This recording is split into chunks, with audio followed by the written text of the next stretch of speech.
The Bible says, he who knows the good to do and doeth it not, to him it is sin. Most of the time, people consider sin something that they do, not doing the good that they should do, right? They consider sin something you do, not something you don't do. David, when he was in the cave of Adullam, we know he spared Saul's life twice. There is in En-Gedi, this is the area he was in, where Saul was in the cave. If you look at the name of this place, it consists of two things. The word En-Gedi comes from eye, meaning mental and spiritual eye, right? And border, right? To cut off. In the cave, David, in this dark cave, David cut off the border of Saul's garment, he was edged on by his men, saying, God has given him into your hands, do it. But David knew before that God has made Saul king to fulfill God's purpose. So you have no right to touch something that God is using for his purpose, even if it means you have to sometimes allow things that are unpleasant, right? And so if you put those words together, you look at the scenario, David was in a blind spot. When you're driving a car, where's your blind spot? The rear, the rear left, and the right in the front. So the rear, your past. The right in the front, your present.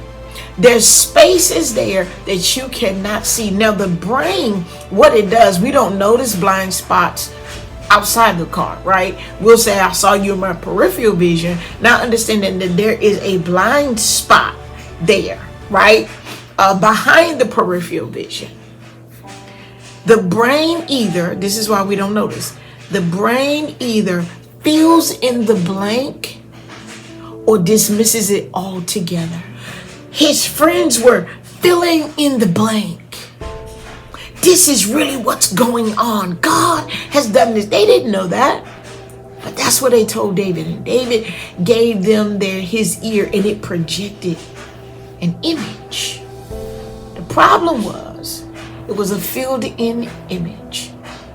David forgot. That's the past. He forgot because of this blind spot. That the reason that he had not touched Saul up to this point, because his consideration was that God put him king, made him king to fulfill his purpose. Now in his present, he was dismissing that very fact. He was bothered. He felt guilty. The good he knew to do, he didn't do. What was that? Leave Saul alone. Avoid him. Let the one that got put in that position be taken out by God. Let the one God put in position for his use remain there until the Lord was finished using. Sometimes when we are in tight places, we are also in blind spots. We forget left, past. We forget, or we dismiss present. What we know we should do. David then repented for forgetting, for dismissing, and or not remembering to do good, to trust God. He repented. God forgave. He continued. The next time he encountered Saul, what did he do? He let him go. What did God do when David was in a bind? He was coming up, his men was coming up on this side. Saul's men were coming up on the right side, while David's men was coming up on the left. But they had surrounded them to take them. A man came from Saul's camp and said, hey, the Philistines have attacked. Saul left David. God let a word come forth.